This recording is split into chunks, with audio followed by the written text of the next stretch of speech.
Hey everybody, just a quick video on our last test, test 4. It's on the last 3 chapters that we've studied, and it's the last one of the semester before the final exam. So I just wanted, as I've done in each test that we've done, I wanted to give you a heads up on the essay question topic. The test will be the same format as it has been.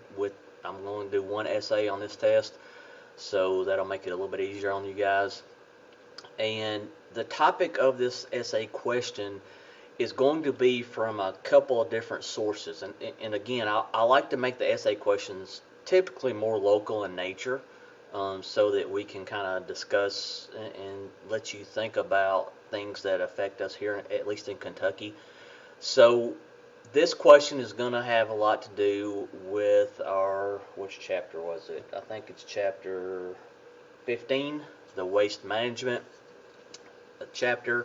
That lecture video where I'm talking about Gulf hypoxia, the dead zone in the Gulf of Mexico, and the farming things that contribute to that, the factors that go into that, and think about the watershed, the Mississippi River watershed. That goes all the way back to our water resources chapter that we talked about earlier in the semester. That's going to be the main topic of the essay question. Another thing that you probably want to look at before you answer that question is, if you noticed in our lesson section in Blackboard for that particular chapter, I also put in there a PowerPoint presentation that I produced for farmers here in Kentucky for my career, my everyday job that I do. And that PowerPoint is on Kentucky nutrient management plans for their livestock operations. So there will be components of that in this essay as well. And basically, I'll just go ahead, I'll give you basically what I'm going to ask, and I'll probably ask this in a few different kind of short answer type questions. I think that would probably be the best way to do this and kind of prompt you on how to answer this through those questions. But in the big picture, what I'm going to ask you is basically put yourself in the shoes. Let's say you're a local cattle producer in South Central Kentucky, here in the Bowling Green area. So why is this waste management important to you? What can you do to help with that? And what does that ultimately cause? Now, I've already given you the answer to that question, and that is the Gulf hypoxia zone. That's the ultimate destination of these nutrients going into the waters here in Kentucky. So we have a problem with the hypoxia zone down there in the Gulf that affects their population, their fishermen. The people that make livings off fishing down there are greatly influenced by what is done by farmers and larger scale corporations in the farming industry that do things up in our area in all the states. They're in the Mississippi River Basin, but we're talking about our area in this question, so that's why I'm talking about here in Kentucky.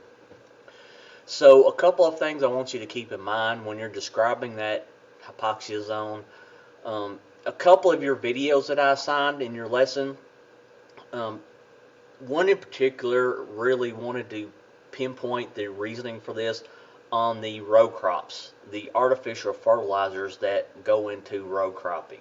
So that's the chemical fertilizer that farmers will buy to put on their crops. That person in that video really wanted to focus just on that. However, a very big portion of that pollution that's getting down there, those nutrients that are creating that zone, are also from livestock operations. So keep that in mind when you're answering this question. It's not just inorganic fertilizer or chemical fertilizer. It's also animal waste. And if you remember in the lecture, I showed you pictures of a Midwestern, the Great Plains area. Their livestock operations they're essentially farms. Not farms, they're industry. They're factories. When I consider a farm, I consider more like Kentucky. We have cattle production here. On the most part, it's still on smaller farms. I showed you that one air photo from Google Earth of the kind of industrial one down there on the Barren River in Monroe County. However, most of ours are still a smaller scale. However, in the Midwest, there are these big expanses of just livestock. I mean, it's an industrial operation. It's not, when you talk about that being a farm, that's not your little, nice farmer that you're going to meet out here in South Central Kentucky. These are big corporations that are doing this. So that's going to be the gist of the essay question. I might ask you some questions about the nutrient management part. Like I said, like if you're a farmer, why is it good to have a nutrient management plan? What does it accomplish? Both regards to the environment, so we're talking about that pollution that's getting into the water and going downstream and ultimately to that hypoxia zone. But also, what's the benefit to you as a farmer? I went over that. It saves you money. That's free fertilizer that you can use on other crops, or if you're growing hay or whatever, that's fertilizer that you don't have to buy on the back end to put on your crops.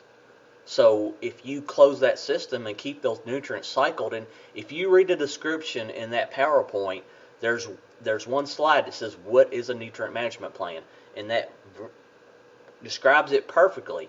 It's a cycling and accountability of those nutrients that come into the farm and that leave the farm. So we want an account for all those nutrients. We don't want any leaving the farm through the groundwater or through a creek. We want to capture those as best that we can and recycle those. Now, of course, we can never be perfect. We're never going to capture every single thing. But if we manage it well enough, we can greatly improve the environment around us. And again, that saves money for the farmer, not only in that fertilizer cost, but also his animals are healthier. They're not living in this manure, basically, that makes them sick. Their health systems are not any better than ours with regards to eating that stuff or drinking it in their water. So they have healthier herds, less mortality in their herds. So they make more money on both ends of it if they account for these things, and it's better for the environment. So that's going to be a big part of that question, and I'm basically telling you the answer right now. So keep this in mind. The benefits of the nutrient management plan, how it benefits the farmer, how it benefits the environment, the effects it will have downriver, and I will ask in there, what is the Gulf hypoxia zone? How many states? I mean, in general, I'm not going to ask like real specifically, but how big of an area that contributes to this? Basically, we have those maps of the Mississippi River Basin. I can't remember. I think it's like maybe 23 states. I don't remember exactly either, but just something along those lines. That's what I'm going to ask about in the essay question. So for your final exam, I haven't posted it yet. I typically will post final exams the week before the final exam, probably Wednesday or Thursday of that last week. And I will put out like kind of study guide. I might do another video kind of like this, kind of telling you what to be looking for and what to expect on those essay questions that we will have. And I'll give you some material to look over, so you'll have an idea of what we're going to do. But it's going to be basically the same format as our other exams. It's going to be more comprehensive. It'll bring together a lot of the different things that we studied. And again, I'm going to focus on the things more local to us. So I might have some multiple choice questions on, on the volcanoes and all that stuff, but I'm not going to have any deep essay questions on those things. Probably the essay questions are going to be along the same lines that we've had already, and probably bringing a few different chapters together. And one other note I want to make, and this is kind of has to do with the kind of the answers I look for, but I don't really. So, for instance, the last test I asked for your opinion on mountaintop removal, and I told you there's no really right answer. If you are for mountaintop removal, if you can coherently tell me why you're for it and include some things that we studied, that's fine. If you feel like the need for coal is more important than those mountains, and that's just your stance, that's fine. I don't grade on opinion whatsoever. But what I do want you to show me, though, is demonstrate that you understand how all this stuff kind of works together. That's the gist of an essay question. So sometimes I might make a comment, and I did this on a test that I graded just a few minutes ago, and that's why I'm mentioning this now. I want to make sure that I let you know I'm not there to argue a point or anything. I just want you to be aware how these things affect us all, how it kind of comes together and affects everyone, even though it might not be happening here in my backyard. If it's happening across the state, It really doesn't affect my family or anybody that I know. So yes, I understand it doesn't affect people directly in your personal kind of space, your box that you live in. However, these things that we're studying do affect us all ultimately in some way. And that's why I might make some comments on those things and kind of say, hey, think about this, think about that. I certainly do not grade on opinion. I want to see you put in there that you understand the material, and I really enjoy the different points of view. So it's not like I'm sitting there saying, well, they like mountain top removal, so I'm going to give them a C. Or it's not like that at all. I just want a good explanation, and if I make a comment back, don't take it as I'm arguing with you or just saying you don't know what you're talking about. What I want you to understand is there are differing viewpoints on these things, and one of the things that's lacking in society today, and I want you all to be able to do in your careers as you move forward, is be able to understand different points of view, even if things don't really apply to you or affect you. That is something that I think really makes people successful. That's something that I've learned in my life. I probably didn't have that skill so much when I was most of your all's age, but as I've gotten older, I understand that just because something is or isn't important to me, it might be important to somebody else, or it might be affecting somebody else, and I might not kind of understand how it's affecting them. So that's what I hope you get out of this class is the topics that we're studying. I want you to be able to look at those and say, oh, well, I didn't realize that that could affect me in this way. That could affect how much I pay for electricity. It could affect, somebody else's life. They might get cancer, even though I might not do it. There's different things. It's very complicated. I just want you to understand how a lot of this kind of connects together, if that makes sense. So everybody's done a good job so far this semester.